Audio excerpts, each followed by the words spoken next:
For 5 years, I've been in touch with Shadchanim and I haven't gotten a single call from any of them.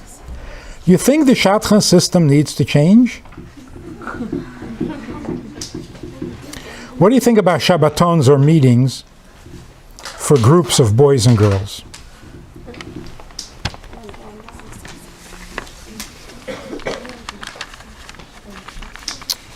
You know, sometimes a Shidduch happens through a Shadchan. Sometimes it happens through a friend. Sometimes it happens just by accident. It's a mystery. How it happens, when it happens. All you need to do is put in a little effort. You don't have to figure it out. Put in a little effort and the Eibishter sends your Shidduch. It's not up to the Shadchan. It's not up to friends. And if you think, you know, women say, I ended up never getting married because those Shadchanim, what do you think, they run the world? They think they do, but they don't.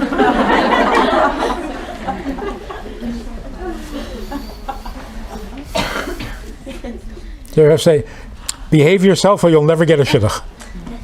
Says who?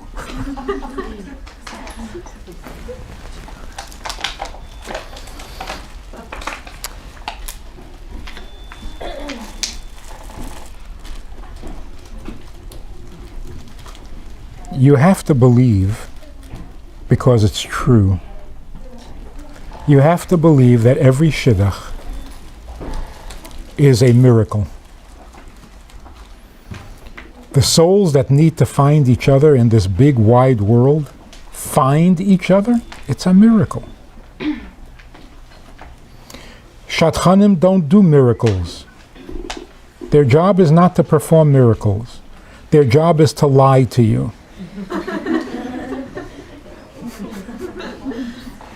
So that the miracle can happen. But they don't do miracles. The person you're supposed to marry, and therefore you will marry, and no Shadchan can stop it. No matter how bad she is. You're not dependent on a Shadchan. You call the Shadchan because you're supposed to make your efforts. So you do what you need to do, and the rest is up to heaven, where all matches come from. All matches are made in heaven. And therefore it is a miracle. It's a divine intervention. The Eibishter has to personally make it happen because nobody else can. In fact, you look at most marriages, and you have to marvel. Who would have thought? Him and her? No way. Works. That's why Shadchanim have to be a little blind, deaf, and dumb. To them it has to make sense that he should marry her. Don't make sense to anybody else. But if it's bashert, that's what's going to happen. So when you try to make sense of it, when you try to use logic, he should marry her, she should marry him. No, they should swap wives because that... They made a mistake there. He's more good for her. She's not... Stop it. Marriages, shidduchim, husbands and wives, there's no sense, no rhyme, nor reason. It's just the way it has to be. So when you get married and you realize the husband, the man you chose, is not anything like you thought he was, and therefore in your mind, there's no way the two of you should be married to each other, now you know you're married. But if you're married to some guy and you wake up in the morning and you think, wow, perfect, I'm so perfect for him and he's so perfect for me, wake up, you're dreaming. That's not a marriage. That's a book. It's a novel. Marriages don't make sense. You and your husband have no reason to be together other than the fact that you belong to each other. If you can't marry anybody, then you can't marry anybody. Can you try that again? Who wants to marry anybody? Sorry. Which way are you using anybody? If you can't marry anybody, then you can't marry anybody. In other words, no matter who you marry, it's going to be a guy with an opinion. You can't marry somebody with an opinion. With shtick. And we don't have opinions or shtick? Exactly. So because you already have your opinion, what do you want, another one? Under your roof? He's so extreme, like in the middle. In the a guy who has a half a personality. A schwache personality, an opinion that he doesn't really hold by. To marry another person means you have to be able to marry anybody. Doesn't mean you should. But you have to be able to marry another body. So in the olden days, when a father would go to the yeshiva and pick a bacher, and that's it, that's who you married, how did that work? It probably didn't. It did. It did. Their marriages were better than the marriages today. So you can say, well, because they had no choice. Because they didn't have a world like we have, that's why. Were they happy? Our world is a lot crazier than it was back in the day, so. All the more They were reason. like running for their life, Ruffle. All the more reason that we need to tune out this crazy world and stay sane, as you know, as much as possible, as sane as possible. Huh? If you said that we're supposed to be putting an effort, wouldn't like trying to organize community events, trying to have Shabbatons or Shabbat meals or something like that, where single people, men and women, can get together, that's doing your part, that's putting in an effort, and it's a more, hopefully a more successful, a more active effort than just calling a shot when it's not going to pull you back. Yeah.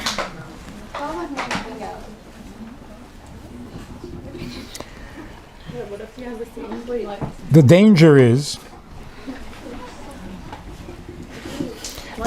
is that we lose our focus. And I bet that at least 3/4 of the people here in the room today are making this mistake in their head. You want to meet a guy who you like and then marry him. Make him your husband. That's wrong.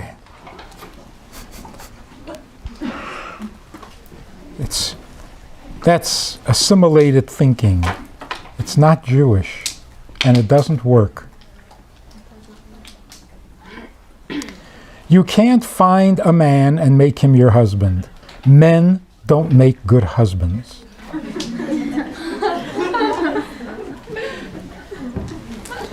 You don't want to check out men and find one of them and turn him into your husband. It doesn't work. You don't want to marry a man. You don't want to check out men. You don't want to find a guy. If you really believe in marriage, then you believe that there is a husband who you're going to marry. You marry a guy, it's a disaster. You know guys. Can't trust them. Don't marry a guy. Not even a nice guy. You marry your husband, and you suffer with him. That's a marriage. Marry a nice guy? What is that? That's a party. It's not a marriage. In other words, you can't turn a man into a husband. You can only be married to the husband. So when a woman says, I want to meet men so I can get married, you're so confused. You keep meeting men, you'll never get married. You want to find your husband, not a guy. Get really focused. Women who say, I don't know why the Eibishter doesn't answer me. I keep davening and pleading and crying, and I run to the oil, and I say Tehillim, and I beg the Eibishter, and nothing's happening. I said, tell me exactly, what do you say to the Eibishter? Well, I tell the Eibishter that I want to meet a guy. You have never met a guy? Your prayers were answered so many times. Kept meeting guy after guy after guy. What? No, she says, no, I mean a special guy. So, you never met a special guy?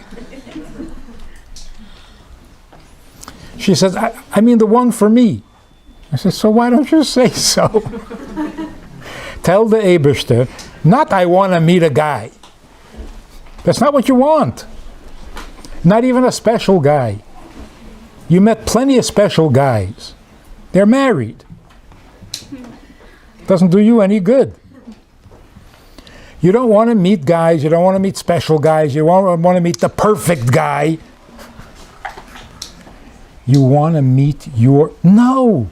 You don't want to meet your husband. What good is that? You want to be married to your husband by this time next year. No, wait. As long as we're getting our davening correct, you don't want to be married by this time next year. You want to be settled into your family by this time next year. If that's what you want, say so. Now look how far that is from, where do I meet a guy? Maybe if we have parties, we can meet guys. And then what? Cut to the chase. It's like this guy is complaining that he doesn't have any money. I said, so, you have to trust the Eibishter. He says, I keep asking the Eibishter. I said, what are you asking for? He says, I keep asking the Eibishter for a job. Oh, to find a job. You don't want a job. You don't want a job. You want to be rich. And you keep asking the Eibishter for a job. Can you be honest with him? Tell the Eibishter, I don't want a job, I just want money. Be straight. You guys busted the eye off one out. Now I'm serious. In your own head, you want to meet a man, you're looking for a man, a certain kind of man. What are you doing? What is this, a romance novel? You want to be settled into your home with your husband as soon as possible. What are you looking at men for? So what if you're asking, like you said, hey Hashem, please the right one, the right time, etc., and you don't see an answer? At least then you know it's not your fault. At least you're doing everything right. But you're not frustrating yourself by running around looking for men, which is not even what you want to do. I hope. Hope that's not what you want to do. What is the relevance? What is the meaning when a woman says, there are so many of us that are... You mean the fact that all those other women are not married has some effect on the fact that you're not married, or because you're not married, that's why they're not married? What is this group? Maybe the group is all doing the same process, and that process is not. It's no, because I'm saying I agree with you the fact that like it's not our fault. It's nothing to do with us. This is what Hashem wants. Like this is the situation. But like There was a in Montreal years ago. There were 3 terrible tragedies in a very short time, and they wrote to the Rebbe saying that everything's going wrong. Look at this, one after the other after the other. So what is this phenomenon? So part of the Rebbe's answer was, goodness works in groups. Kedusha comes in groups. Klippa doesn't cooperate. So bad news never comes together. Bad doesn't cooperate with bad. So it's not like 3 bad things got together and said, hey, let's all happen this weekend. They don't work together. So don't lump them together. They're 3 independent, separate, unrelated things. But we see conspiracy. Is there a Shidduch crisis? What does that mean? How many women aren't married yet? What does that have to do with you? It's not like all these women got together and said, we're not getting married for a while. Let's make a crisis. Let's create a crisis. And it's amazing how quickly the crisis is over when you get engaged. What crisis? So don't be part of a crisis. Don't think in groups. It's just you, your husband, and the Eibishter. These are individual things. These are not group projects. You don't get married as a group, and you don't stay single as a group. It's individual. So let's not even think in those terms. Has there been a time before when marriages were difficult for various reasons? Of course. I think today marriages are difficult because the end of history, bringing Moshiach, happens through marriage and through having a child, because certain neshamas have to be born before Mashiach comes. Why are those neshamas being born at the 11th hour? Because they refused until now, and now they have to, but they put up a fight. For some reason, they don't want. where's that from? Where's the source for that?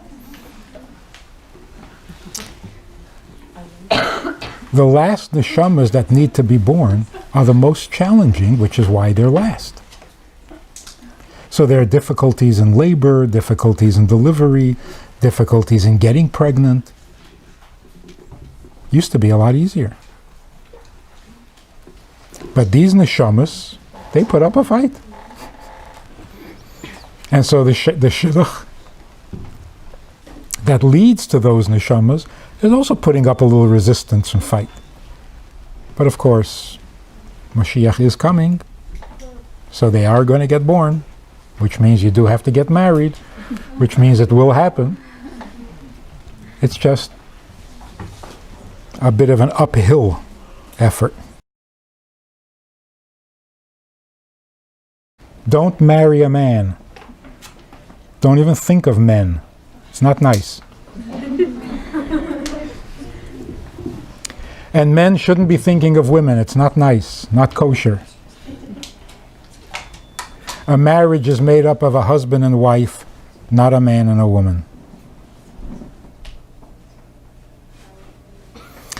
Torah says, therefore should a man leave his mother and father and cleave to his wife, not to a woman.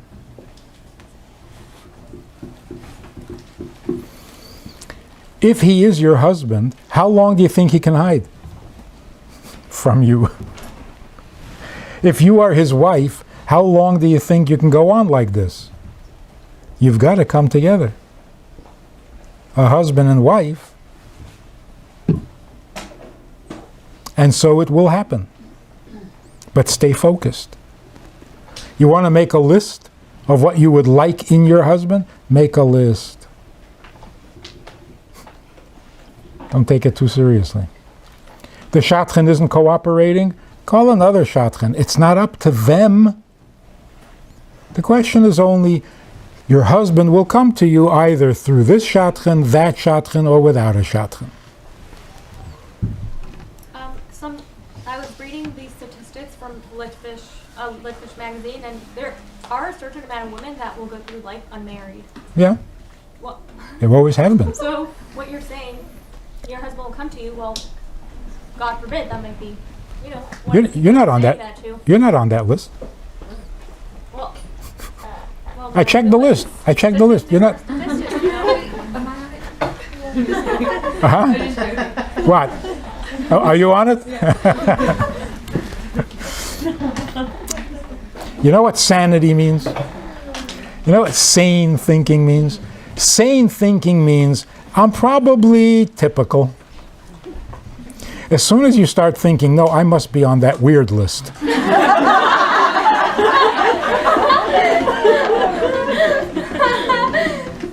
There is a weird list. You're not on it.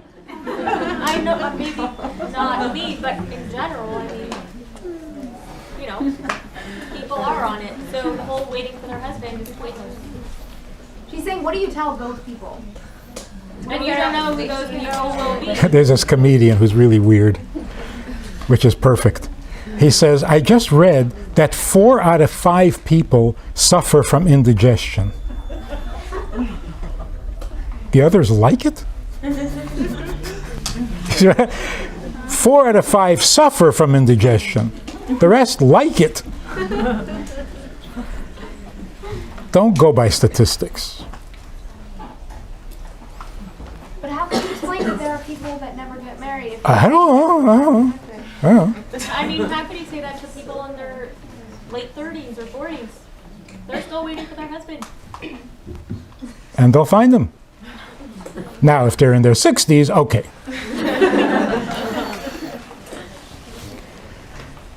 The statistics are that how many people die every day in Brooklyn?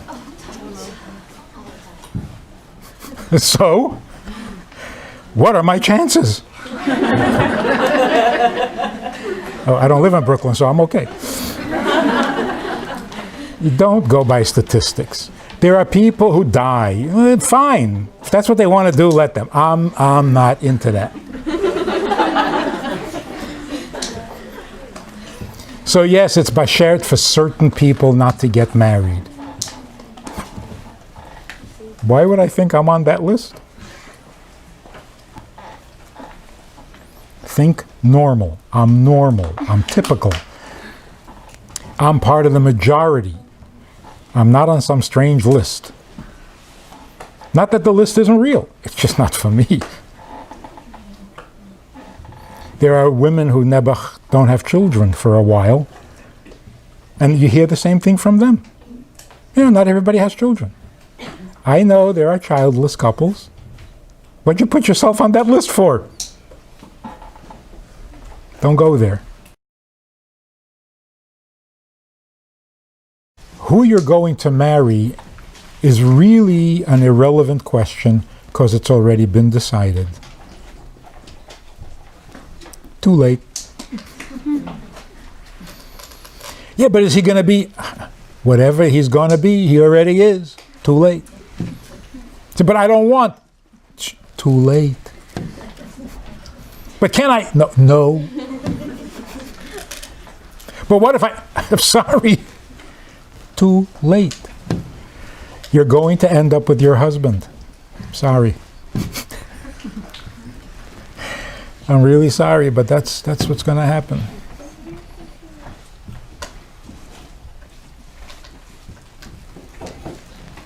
So should you make a list of what you're looking for? Go right ahead. See if it helps. It's good to know what's going on in your own head, but don't expect him to look like your list, because he already looks like whatever it is he looks like. Your list is not going to change him. So don't take it too seriously. You see these couples where she's a head taller than him? You think they planned that? You think she wrote on her list, I want to be at least a head taller than my husband? And they're happily, I think they're happily married. Huh? So stop worrying about who you're going to marry, because whoever he is already. The question is, what are you going to do to him? Plan that, because that's completely up to you. Who he is not up to you. He is who he is. What are you going to do about it? And that's good news. Because if it was up to you, you'd end up marrying a Mr. Potato Head. Because you want a little of this and a little of that. You'd make such a mess of it. Because you're not choosing, you're going to end up marrying a human being. If it was up to you, you'd marry some kind of a robot with perfect features. So don't worry about who you're going to marry, because I guarantee you it's going to be your husband. What you should worry about is, what are you going to do to him? When you're dating, don't get involved. A date is supposed to be hi, how are you? Thank you, bye. That's all. Don't get vulnerable and then find out that he's not marrying you. Don't ever do that. Don't ever get attached. Don't ever surrender. Don't ever be receptive to somebody who's not yours. The way the system works is perfect. The Shadchan calls you, you want to meet this guy? Good. Look at him. You like him? No. Next. It's not that simple. Those Keep people it. have a lot of drama. And therefore a lot of hurt, a lot of damage. It's really not good. You have to use a Shadchan. I know. But with all the faults and with all the problems, it's worth it. Shadchan means keep it cool. He doesn't call you, you don't call him. You're not best friends, you're not committed to each other. He doesn't owe you anything, you don't owe him anything. The guy says, there's this girl we've been dating, and I really don't want to marry her, but after all this time, how am I going to tell her? You mean you are married? You're sounding like a husband. How do I tell her? That's husband talk. How did you get married to her? You gotta stay completely neutral. That's what a date is for. And you have to be completely, totally selfish. Selfish. But he's such a nice guy, so I'll go with him again. Don't you ever do that. Selfish. If you're bored, walk away. Say, take me home, you're boring. Oh, that's not nice. Be nice to your husband, not to him. I don't know why people are so nice to their dates and terrible to their husbands.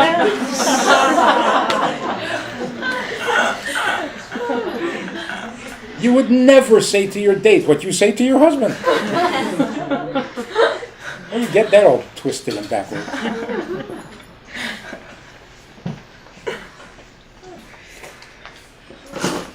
I cannot stay married to this man. He has bad habits. He's not what I thought, and that's it. I'm going out with this guy. He's got some really bad habits, but I can see some potential. Husbands have no potential. Only dates have potential. What is that? What are you doing to yourself? A date has no potential. At the end of an hour, it's over. There's no potential. It either was good or it's over.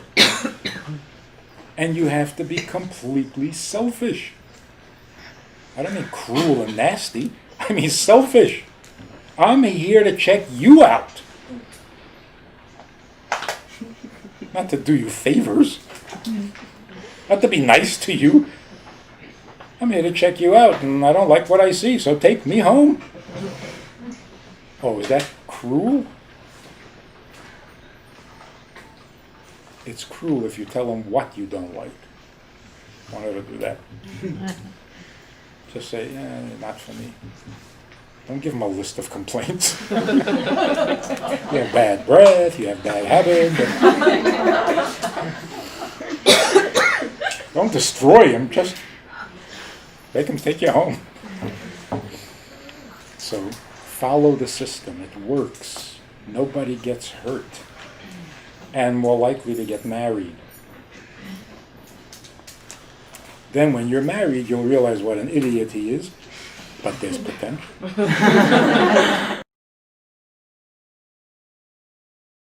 We always talk about how easy it is to destroy, and how you have to be careful, and have to work on your marriage, and you have to work on your marriage, you have to work. We forget that there's something about marriage that works for you. It's not a one-way street. Marriage works for you if you work for it. But it is not neutral. It is a powerful thing. In the olden days, a couple got married. They were 16. They never saw each other before.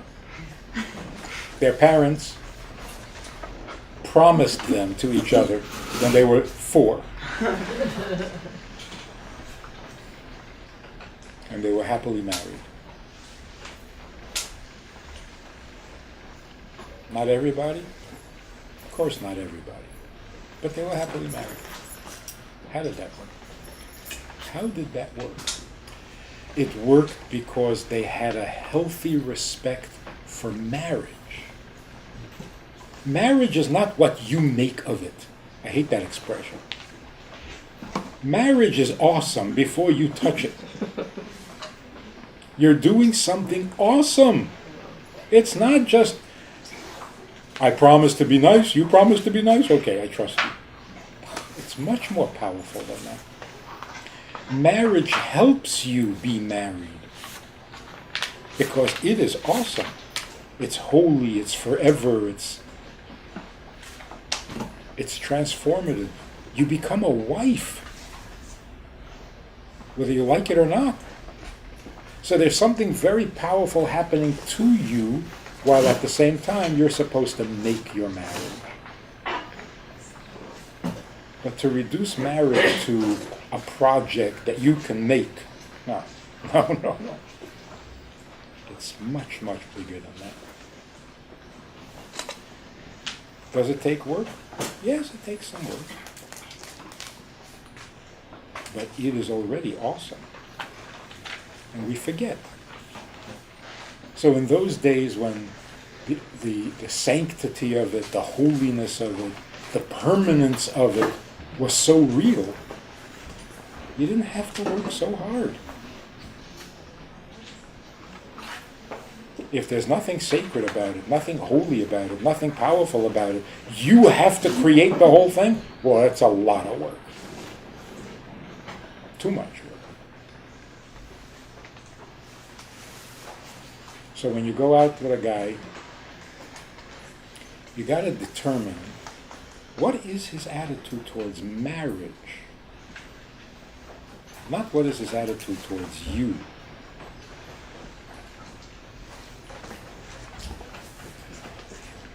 Does he believe in marriage? Is he in awe of marriage? If not, why is he getting married? Are you in awe of marriage?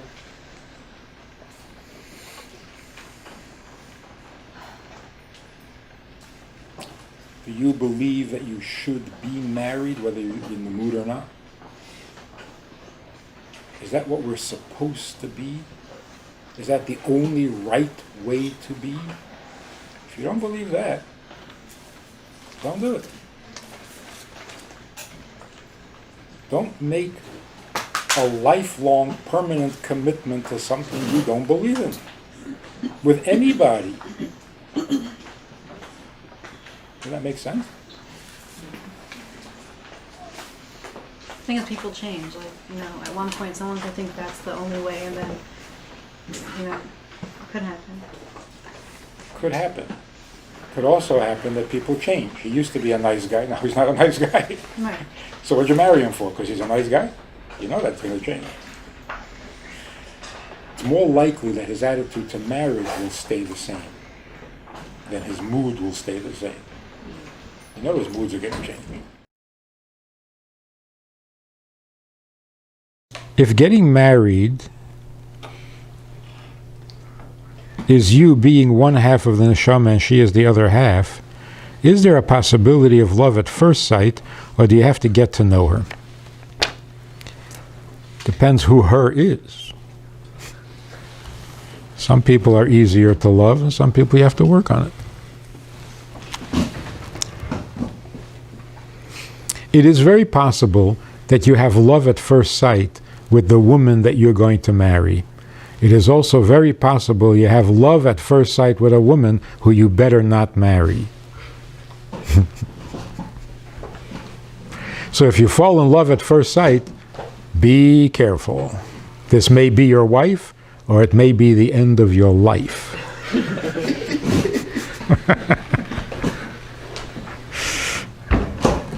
So the fact that there's love at first sight doesn't mean this is your wife. Could be. It could also not be. The love that comes after you're married, that's safe. Because there's nothing wrong with loving the woman you're married to. That can only help. That makes sense? So you should be mispalo. Please, I don't want to fall in love. Because then I won't know what to do. Marry her or not marry her. You should be mispalo. I want to marry someone who is easy to love. That's a good tefillah.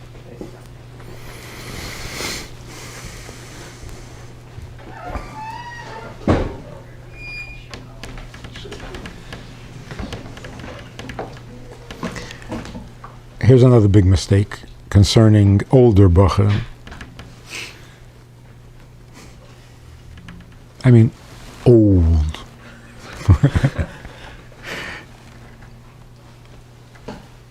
You don't marry a person you love. You love a person you marry. And the difference is very real. Is it important for you to love someone, or is it important for you to be married? Did the Eibishter say, get married, or did the Eibishter say, love somebody? The mitzvah is to be married. Life means to start a family, settle down, be a normal human being. Love somebody? If you love, it's nice. It's not a chiyuv.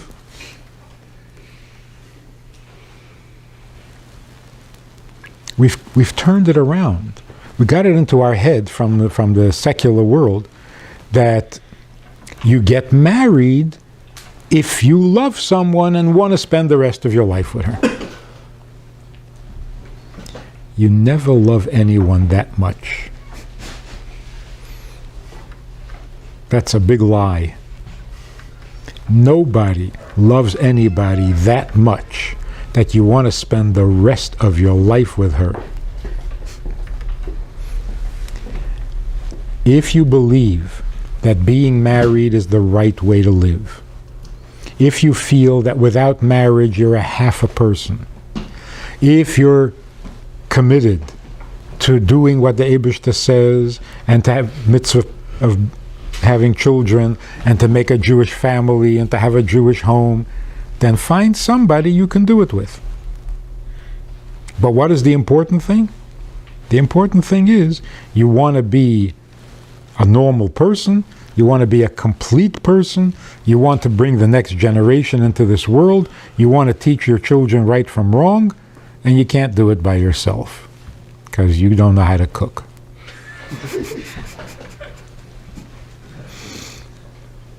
So what are you looking for in a wife? You're looking for someone who will help you make the life you want. In the secular world, you don't have a life. Maybe with this woman who you love very much, you'll get a life. Yeah. No. You'll get an argument. You don't have a life. Then what are you bringing her into? Marriage means their life that I want to live is really important, really beautiful, really good. And I can't do it alone. So who's going to help me?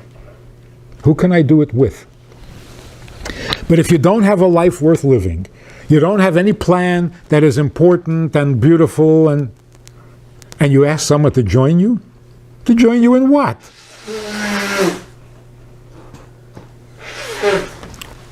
In love. That's good for the movies. You said that if a bacher has that feeling, he should be careful. You just explain what that means. Yeah, you don't marry someone because you love her. It's nice to love people. Doesn't mean you have to marry everybody you love. So love is not an indication for marriage. But it feels like, it seems like. How can I not marry her? You cannot marry her. Yeah. You say you can have a whole relationship with somebody for your whole life and never love her. It could You be. don't have to. Yeah, it could be. Because besides love, there's also respect. There's also devotion. There's also rachmanus. There are many other feelings you can have. All these feelings and emotions come after, not that you love this person, so therefore, well, these things come after. And if you don't have that initial, I love this person, none of these things come after. Yeah. If you don't have the initial commitment, you're going to be my wife. Why should you make your commitment with that person? Because You have to make a family, I'll pick. yeah, because she has your values. She'll make a good mother. It's comfortable to talk to her. Is that love? Maybe. I don't know. It's not the crazy love that everybody talks about. A person who says, I went out with this girl, with that girl, 10 girls, 20 girls, 40 girls, none of them felt like she's the one.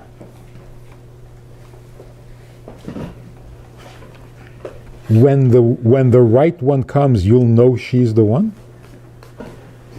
How are you going to know? Oh, she looks like the other part of my neshama. Yeah, you don't know what your neshama looks like. You don't know these things. What you know is that you met somebody and you hope she's the one.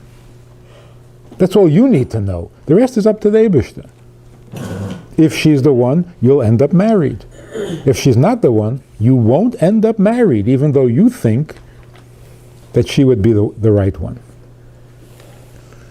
So how do you explain divorces on that premise? What's the question? Meaning, if you can only marry the one that you should be married to, so how do divorces happen? If she's not the one that, so why would you marry in the first place?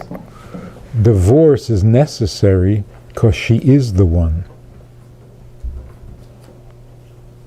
And the only way to break that relationship is through get krisus. It's not like, oops, wrong one, bye. So you're saying there could be more than one for you? Yeah. That's why half is really not correct. You're not marrying the other half. It's the other part. Like Rachel and Leah, they were both part of Yaakov's neshama. If you got divorced to a woman and she was your first marriage, so that was the other half of your neshama, that was, and not the other half, the other part of your neshama. And then, like when the Gemara says that the Eibishter picks up two different neshamas before a child is born, before a woman conceives. So that was that other half, and then afterwards it's like Kriyas Yamsuf. Yeah, I don't know which one is the Kriyas Yamsuf. I don't know. I think they're both difficult. I don't know which one is the Kriyas Yamsuf. But this one was Bashert to be the first Shidduch, the first Zivug. Of course. And this one is Bashert to be Dafke the second Zivug, not the other way around. Is it possible that you're making a mistake? Oh, is it possible that you'll never find a wife? Or the person that you're supposed to be with? It does happen. Yeah, everything's about this. But it's an exception.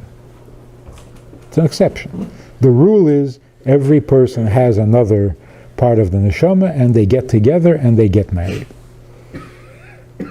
If there's an exception, there's an exception, but the rule is still the same.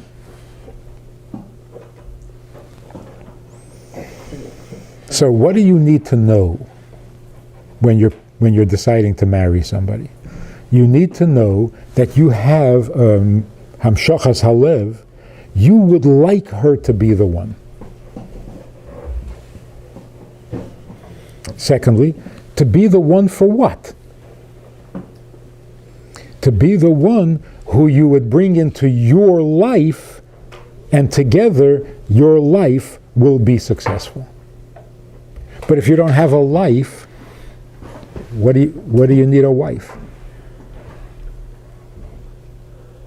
So Rambam says first you should buy a house, then you marry a woman. How come we don't do that anymore? You shoot it first. Ask her opinion. Always need to ask her opinion. Right, because any house you buy, she's not going to like. So you might as well just wait until after you marry her and then let her pick the house. The meaning of it is lav dafke the physical house. Why do you have to have a house and then get married? Because if you don't have a house, where are you going to put your wife?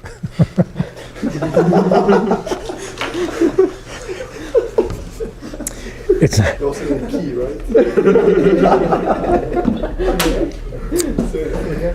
But in a higher level, a house means a life. Bring her into your world. Before you marry her, you better have a world. Otherwise, where are you bringing her? Ki yikach ish isha. Where are you taking her? You got no place to go. Say, well, let's just ride down the street and see what happens. I know what's going to happen. It's not going to be fun. Someone very close is divorced after 1 year. For no obvious to us reason. Just didn't work. Now my kids, 20 plus, are nervous that they won't know how to know what's right. How to reassure them. The person who got divorced had made a mistake. That marriage should never have happened. Is that possible? No. It's not possible. Because there is no such thing as a mistaken marriage. There is such a thing as mistaken thinking. A person could have been thinking wrong. But if the marriage happened, then that's what was meant to happen. That was necessary in this person's avodah. It was necessary in their experience of life. This is what they were meant to go through. There are no mistakes. If we can think of a divorce as a mistake, then we have undermined all of marriage. There are no mistakes. When you get divorced, you are divorcing the person that you were meant to be married to. And that's why you were married. And if it can't continue because it's too steep, it's too great a challenge, then the Eibishter tells you how to get out. But there were no mistakes. That is reassuring, and that's true. It could very well be that a person was thinking wrong. I thought you were intelligent. Turns out you're not. What was I thinking? I should never have married you. No, the marriage is not the mistake. Your thinking was a mistake. Guy says to me, I'm married, but I'm getting divorced. Why? It's not what I thought it would be. It's not what you thought it would be. So what's wrong, your thinking or the marriage? You got married, and now you know what marriage is, but it's not what you thought. Well, you were wrong. Not the marriage is wrong. So adjust to reality, apologize for thinking wrong, and get on with your life. If it's painful, if you can't, then the Eibishter tells you how to get out. But there are no mistakes. So we really needn't worry. It's wrong to worry. What if I marry the wrong person? There's no such thing. You will marry the right person. What you need to worry about is, will you do the right thing when you're married to the right person? That's good thinking. That's mature. That's responsible. You all know the famous story about the Shadchan. True story. The Shadchan set up a couple to go out. They went out, and the girl said that she wasn't interested in pursuing it because the guy, although he was only in his 20s, was already going bald and she didn't want. The Shadchan looked for somebody else for her to go out with and finally found a very good bocher, but he was completely bald. So she set up the Shidduch, but she told the boy not to take his hat off during the dates. They went out on a date. The Shadchan called afterwards and asked the bocher, did you like? You're interested? You want to go again? He said, yes, sure, it's interesting. And he apologized that he had forgotten and he had taken off his hat. So the Shadchan felt sure that that's it, it's all over. But she called the girl and she said, yeah, so you want to go out again? The girl said, yeah. She said, really? She says, yeah. Wait, was it good? You enjoyed it? Was it good? Yeah, it was very good. You don't mind that he's bald? She said, he's bald? In Yiddish sagt man, as er bashert, zet man nicht kein Avle. Und as er nicht bashert, zet man nicht kein Meile. If it's meant to be, you don't see he's bald. And if it's not meant to be, you think he's bald even if he's not. So we have to stop worrying. That's rule number one. To worry about a Shidduch is a lack of bitachon, it's a lack of faith, it's a waste of time. People are asking, do you think that there is really a Shidduch crisis? Absolutely. Until you get engaged. Everyone who gets engaged says there's no crisis anymore. And people are getting engaged every week. So is there a crisis? There's a crisis in our concern. There's a crisis on our nerves, on our blood pressure. But everybody is born with a zivug. Everyone is born with a mate. And whatever it takes, the Eibishter stays up all night long. You know what that means? At his age? He's up all night long making shidduchim. So today, tomorrow, the day after, we have to stop worrying. That's number one. Number two, it does not matter whether you're smart or not. It doesn't matter whether you have yichus or not. It doesn't matter whether you have money or not. Every shidduch is difficult, but every shidduch happens. So it really doesn't matter when somebody says, yeah, but I have the disadvantage.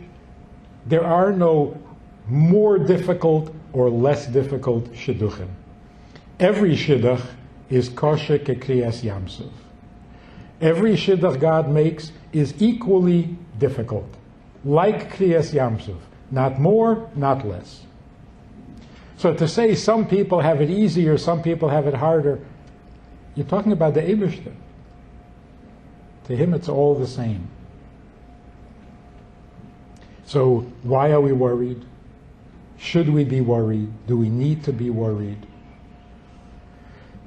No, actually we need to be very confident and we need to be very secure in the knowledge that everyone does find their shidduch. Somebody once asked me, why should I be optimistic? I've tried year after year. Why should I be optimistic? I think the simple answer is because the Eibishter wants you to be married more than you want to be married. It's his idea. I mean, you may like it, but it's his idea. He wants people married. He creates shidduchim. He matches up souls. He does it all. So if he wants it and he likes it, who's going to stop him from doing it? So yes, you can be very optimistic that every shidduch that needs to happen will happen, and it'll happen in the best way and in the right way and even in the right time. That's simply because we're Jews. We're Chassidim. We know that there's an Eibishter, and we know that he's capable. Now the Eibishter will. If he wants, he can do it. And he does want because it's his idea. How do I know I'm ready to be married? How do you know if you're ready to be married? See, that's one of the questions that we torture ourselves about, and it's unnecessary.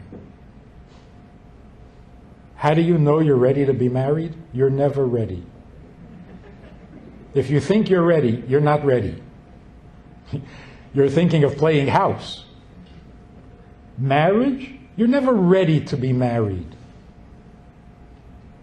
Because if you know what marriage is, you know that it takes too much. It's an impossible task. It's an endless, infinite thing. Somebody came to a Chassidish chassan and saw the chassan going to the chuppah. He said, what is he so serious about? I said, he's getting married. He shouldn't be serious? If you're not serious when you walk to the chuppah, maybe you don't know where you're going. It's an awesome thing. Any person who thinks he's ready to get married is immature, is reckless, is irresponsible. You're not ready to get married. It's time to get married. And when it's time, you get married. Are you ready? You will never be ready, even when you think you are. There are some good signs, by the way. There's a good sign that you're ready to be married.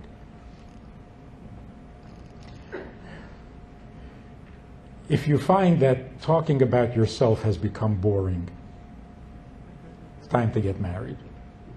If talking about yourself is still very exciting, don't do this to somebody else. You get married when you're ready to have another person in your life. When are you not ready to have another person in your life? When you're 9? Are you capable of having another person? You'll never be capable, or never be capable enough. How kind, how generous, how tolerant, how wise do you have to be to let another person into your life?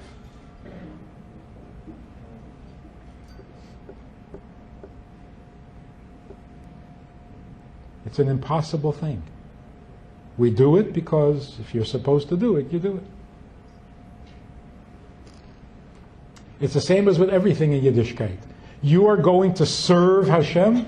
You're going to serve the Eibishter. You're going to daven to the Eibishter. Do you know what you're doing? You know, in the shuls where it says, Dalef Neimi Ata Emed. You should never write that on the Aron Kodesh.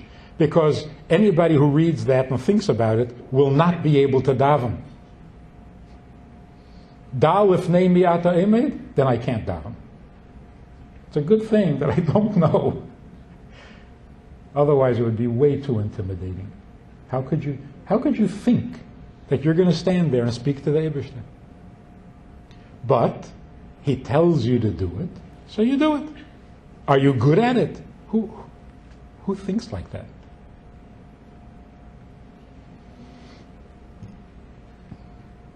There was a Muslim house painter years ago, before the whole ugliness.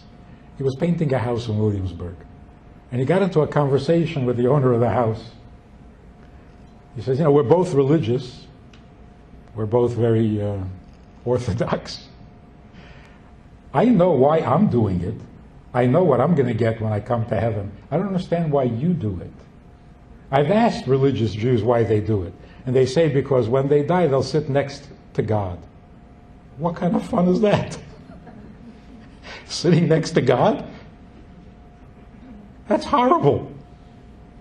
You got to be on your best behavior all the time. What kind of reward is that? So you're going to stand and talk to the Eibishter, you're going to serve the Eibishter, you're going to do his mitzvahs, you're going to learn his Torah. Are you ready? Are you capable? Are you worthy? Are you smart enough? Are you good enough? If you start thinking that, you're going to be very intimidated. So we don't think it. The Eibishter says, do my mitzvahs, we do it. If we ever start to think that we're capable and deserving and worthy, then we got to start all over again. Something's not right. And the same is true with marriage. Marriage is not something you can be good at. Marriage is not something that is doable. It's a mitzvah. It's holiness. It's kedusha. It's getlichkeit. It's a neshama affair. Do we know what we're doing? We don't know. But when we're told, we do it. And then, of course, you try your best. So who is kind enough? Who is generous enough? Who is holy enough? Who is smart enough to be a wife or to be a husband? So because we don't think about these things and because we're not focused on it, where does our mind go? Our mind goes to, who do I enjoy the most? Who do I have the most fun with? Who do I have the most in common with? What things will we do together after we're married? I'm not sure that that's really thinking marriage. I don't know how many people I've heard this from, but talking about a difficulty in making a decision about a shidduch, or many possible shidduchim time after time, there are a number of people who are actually honest enough to admit that part of their concern, part of their thinking is, what will my friends say if I tell them I am marrying this girl?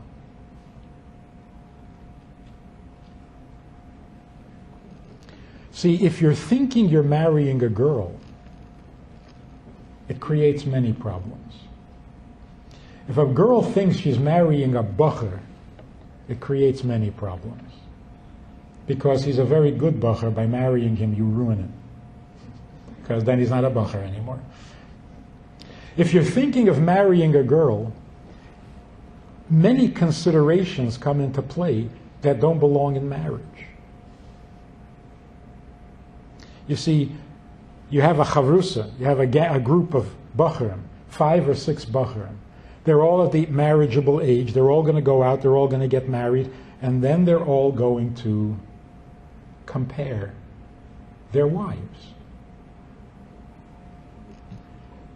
They all went out, they all found girls, and they all married a girl. Well, there are girls and there are girls. One girl is better looking than the other girl. One girl is more popular than the other girl. One girl is more capable than the other girl. So he's afraid that if he marries this girl and his friends are marrying prettier girls or richer girls or whatever, vipastas. He's going to be ashamed. And he's right. He's right. If 5 guys marry 5 girls, of course you're going to compare the girls. Of course you're going to compare the guys. Everybody's marrying a girl who got the best girl. If everyone is marrying their bashert, if everyone is married to their husband, what are you comparing? What's to compare? Maybe I should have married your husband? Come on. So if the thinking is, I want to find the nicest girl, the best girl, the most qualified girl, the most popular girl, this is trouble. It's trouble. Not only in getting married, it's trouble in staying married. It's trouble in being married. This is not correct marriage thinking.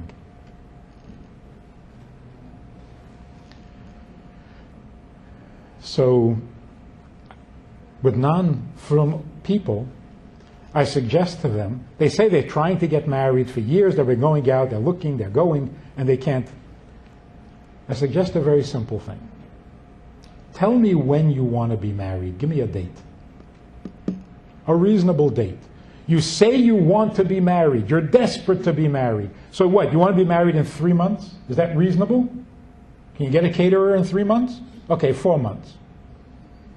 4 months from now, you're getting married. Mark it on your calendar. You don't know who to marry? That's not the problem. Mark on your calendar that you're getting married, Tu B'Shvat. Then when you go out on a date, you ask the other person, the boy or the girl, say, I'm scheduled to be married on Tu B'Shvat. Does that fit your schedule? So people say, and again I'm talking about non-frum communities, people say, I can't do that. It'll chase all the guys away. Don't you want to chase them away? If they're not ready to get married? Are you really looking to have a date, or do you want to be married? So what, but if I give them a date, they're going to run away. You mean they don't want to be married? So let them run away. Make them run away. Stop wasting time with people who have no intentions of getting married. So if you say, I'm scheduled to be married to B'Shvat, and he says, of which year? Fine. One eliminated. One less doubt. He's not the guy. I think we need to start doing this in our community too. You want to be married, or you want to find somebody? Make up your mind. It's not the same thing. I want to meet somebody. I want to go out with somebody nice, with somebody good. And then when if everything fits and everything works out, then maybe we'll get married. Or yeah, we'll get married. Why? Because we're good.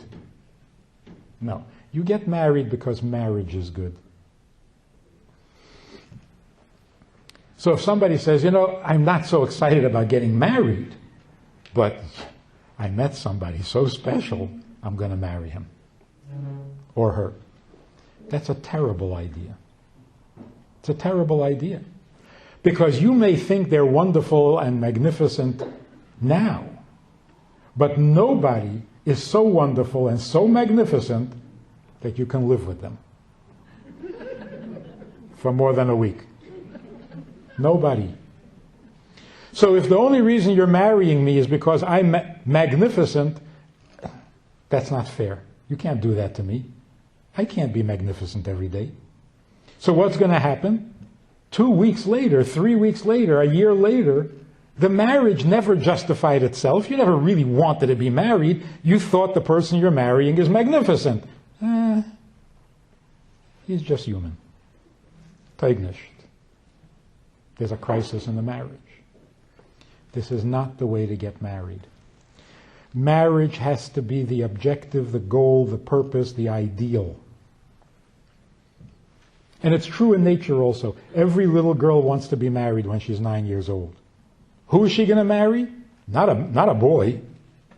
Doesn't like boys. She just wants to be married. Then we ruin it. We confuse them. So yeah, but who are you going to marry? A bald guy or not a bald guy? And that's it. And they don't know what to do anymore. Put marriage back at the center. Put marriage back where it belongs. It helps.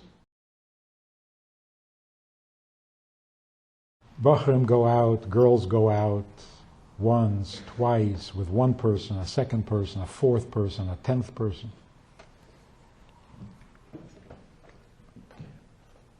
What's wrong? Something physical. The other one, what's wrong? Something beruchnius, his Yiddishkeit is not. He's not so chsiddish. He's too chsiddish. He's too chnyaki. He's too. If it's not physical, then it's spiritual. If it's not spiritual, it's emotional. If it's not emotional, it's the parents, the brother, the sister. Always something is wrong. So you have to start suspecting that there's something fundamentally wrong that's going to make every possible shidduch impossible. A person is looking for the perfect spouse. A bachar is looking for the perfect girl. What does that mean? People could say, well, why not? He's a great bachar. He deserves to have a perfect girl. Find the perfect girl for him. Perfect girl, first of all, doesn't exist. Which means somebody who is thinking perfect girl isn't thinking girl at all. Because there is no perfect girl. So the image that he has in his mind is not a perfect girl. It's something other than a girl. He doesn't want to marry a woman. He wants to marry a perfect. Besides the fact that there's no such thing, he's uncomfortable with women. She's uncomfortable with men. If he was a perfect man, okay. It's like that famous quote, if some anti-Semite said, if every Jew was as perfect as you, then I wouldn't be an anti-Semite. In other words, you don't like Jews.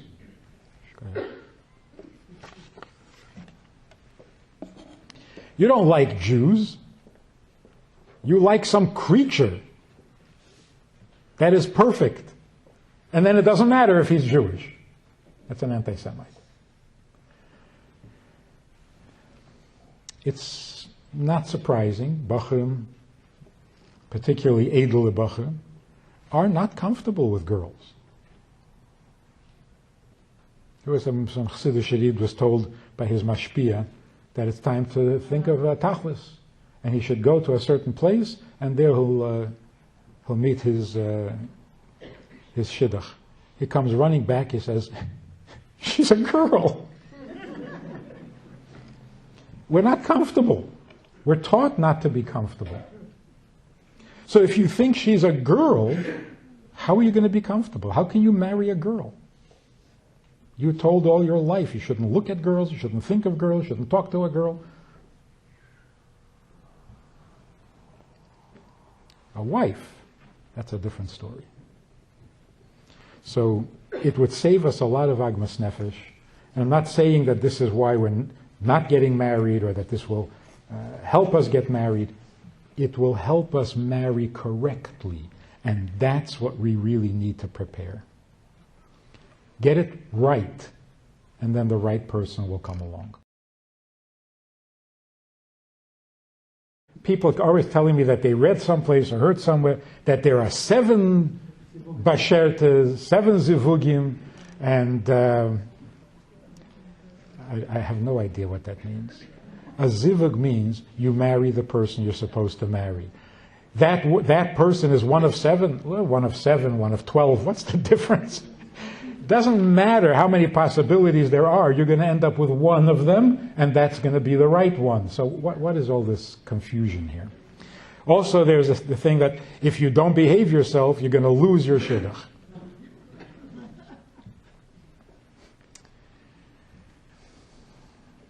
What is the sense of saying that something is meant to be, but it may not be?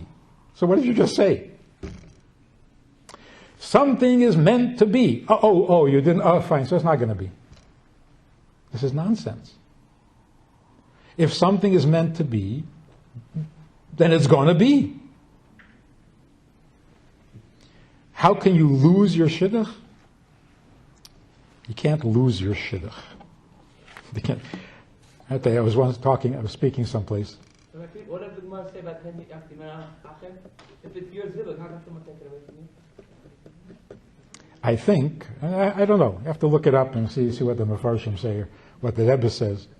I think Yikadmenu Acher means there are, in some cases, there are people who marry twice. The question is, which one is the first Shidduch, which one is the second, or the third, or the fourth? So Yikadmenu Acher means the order might get switched, but not that you marry the wrong person. So I got to tell you, once I was speaking, I think it was in Colorado, and I was introduced as being the father of 11 children. That was a few years ago. And I don't remember what I spoke about, but when I finished, this woman raises her hand and says, 11 children? That's where she got stuck. That was an hour earlier. It was still... And I've had, you get very strange comments from people about large families. Just 11 children? I said, yeah. And she, very straight face, she said, do you know that some people don't have any?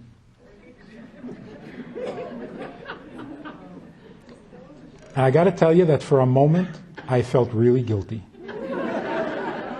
Really? Such a chazer? You have to have 11 and leave some people with none? Well, your mother didn't teach you to share? But it only lasted for a moment, and then I realized, wait a minute, I can't have somebody else's children. You can't, really, no. It's true, right? But suppose you marry the wrong person. If it's possible to marry the wrong person, you could have the wrong children.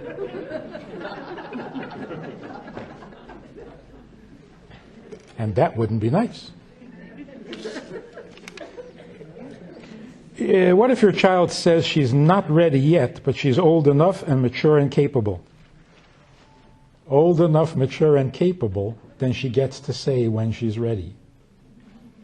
If you said, what if your daughter says, I'm not ready to get married, or your child says, I'm not ready to get married, and she is immature and incapable? Now you got a problem. But if she's mature and capable, then let her find her way. Trust her. You raised a good girl. Be proud. Be confident. If she can make it to mature and capable, she'll make it to her Shidduch.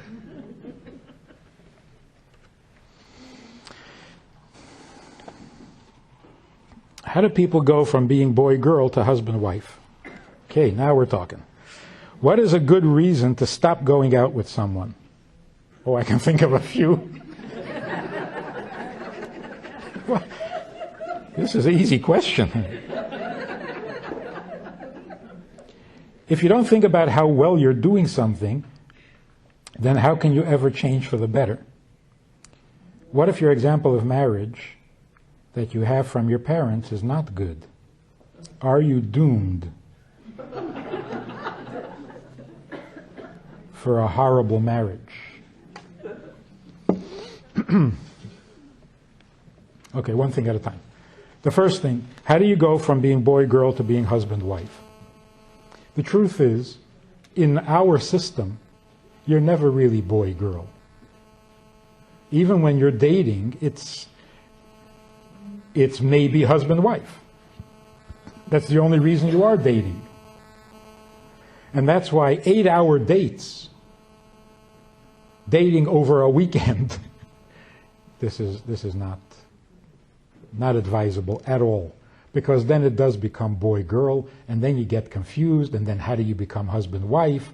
Especially if the boy-girl was good, It was a nice experience. Why do you want to give that up and try something else? So you remain a boy and a girl, which is not good. So, even the dating is not boy-girl, not in our society. The thinking could be boy and girl because we read books that we shouldn't read, and we see movies we shouldn't see, and we hear things that we shouldn't hear. And so we get these crazy ideas that somehow the secular world has something to offer us. It doesn't. It really doesn't. Even what sounds good for a moment turns out to be a disaster in the long run. There is no boy-girl. There's only husband-wife. So that's part of fixing our thinking.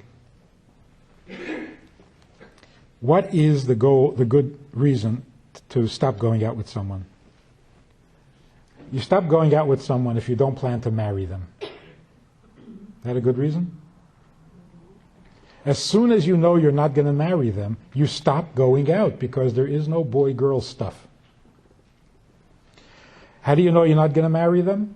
Doesn't matter. It doesn't matter. Somebody says to me, I'm going out with somebody, there's something that bothers me about them, I don't know what to do. I know what to do. Quit. Something bothers you about this person, you don't know what to do. Why do we go out on dates in the first place? Why don't we just have somebody arrange our marriages?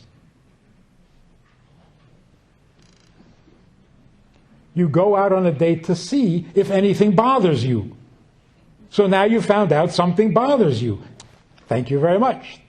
That was a successful date. Now you know you're not marrying this person. What is the point of going out if you find that something bothers you but you're going to marry him anyway? Then skip the going out altogether. How much does it have to bother you? What kinds of things that bother you are a good reason to stop dating? Anything. Anything. Somebody comes to me and says, there's something bothering me about the person I'm dating, but it's really so silly. I said, I know. You're silly. You're a silly person. So silly things bother you. So don't marry someone who is not comfortable to you, because you're going to be silly after you're married also. Yeah, but it's so silly.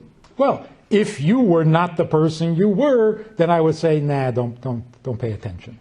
But if it bothers you, then it bothers you. Should it bother you? That's not the question. This is not a Fabrengen. You're thinking of getting married. If it bothers you, don't do it. If you become more mature and it stops bothering you at some later date, then you can marry somebody who has that. But right now you can't. That's the point of going out. So don't torture yourself. Don't blame yourself. You are who you are. The things that bother you, so you go and you find out, and if it's there, then you look for somebody else who doesn't bother you. Should you be more mature? This is not the conversation right now. Nobody's talking about what you should be when you're going out. And that's another thing with boys and girls. They go out on dates and they start verbringing with each other. You know, you really should work on your this or on your that. You really should be different. You really should think of other things. You really should do more. What is this? I'm not looking for a mashpia. What if your example of marriage from your parents is not so good? Are you doomed? You could be doomed or you could be enlightened. If you know what you don't want to repeat in your marriage, you've got a head start.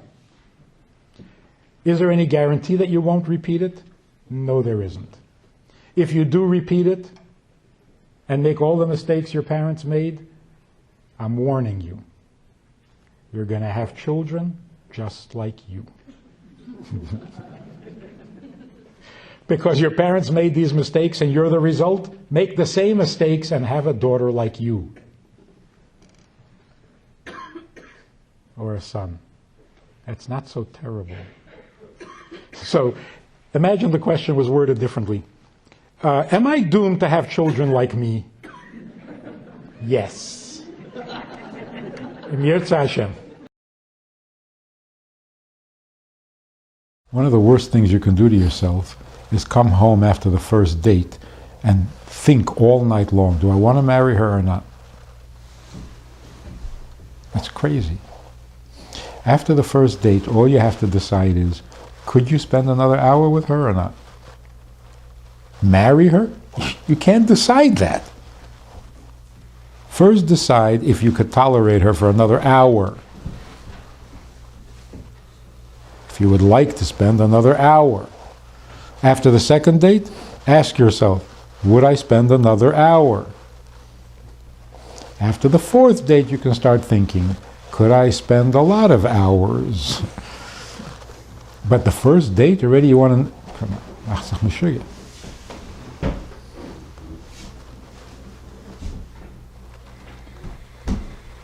So one of my kids came home after the first date. I don't know. So what don't you know? I don't know if I want to marry her. I said, I didn't ask you. Who's asking you? Don't torture yourself.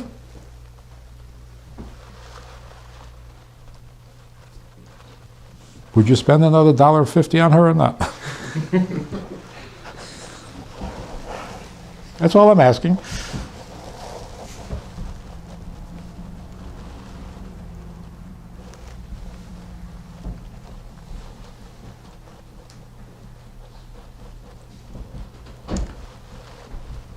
We have a very good system. Very good system. And unfortunately, people are not using it. It's become a mishigas now. After the first date, you don't talk to the Shadchan anymore. You call each other directly. There should be a law against it. It should be considered a crime. Punishable by $5,000 or a year in prison. Or marriage. Automatic marriage. It's terrible. It's terrible. It's inhumane. Because when you eliminate the Shadchan, there's no nice way to call it off. Send her a text. That's what's going to be happening. Or worse, the guy decides he's not going to marry her, so he sets up another date with her because, he's a mensch. He's going to tell her face to face. So they go out. She's all excited. He says, well, the reason I asked you to come out is to tell you that I don't like you.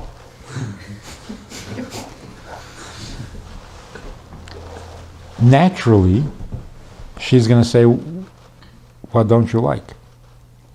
And he's going to tell her, because he's an animal. It's a horrible thing.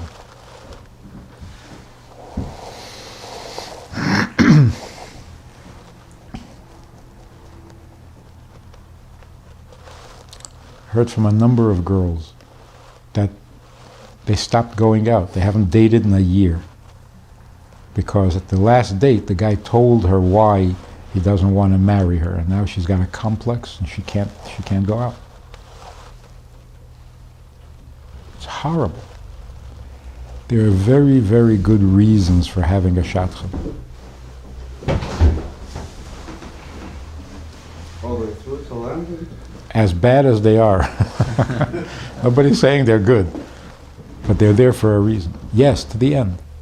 In fact, there's this guy, he's 63, I think, and he was remarrying. I said, you're doing it without a Shadchan? He says, I'm not a baby. I'm not a teenager. I said, so what? You're crazy if you do it without a Shadchan. There's another reason. The guy decides that he wants to marry her. So he says, okay, on the next date, I'm proposing. And he proposes. And she says, whoa, whoa, whoa, I'm not ready for this. And the whole thing falls apart. When you have a Shadchan, the Shadchan finds out, is she ready? Should you not? Or the reverse. Even with a Shadchan. the girl says to the guy after the fourth date, fifth date, sixth date, whatever, well, I'm ready. Now what is he supposed to do? Now he's going to get down on a knee and propose? She already said, I'm ready. Ruined the whole thing. Now he doesn't know what to do. It's not that frivolous.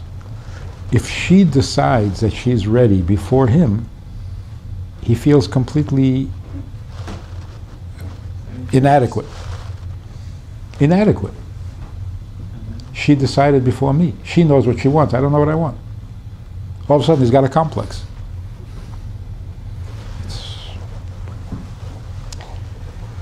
There's a reason for a Shadchan, and skipping it is suicide.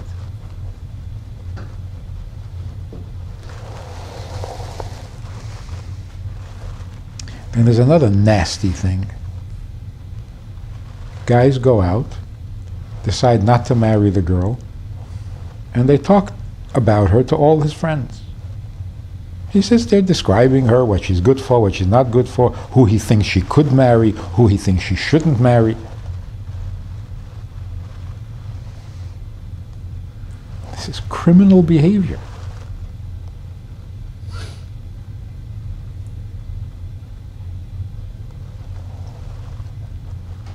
We've lost our decency.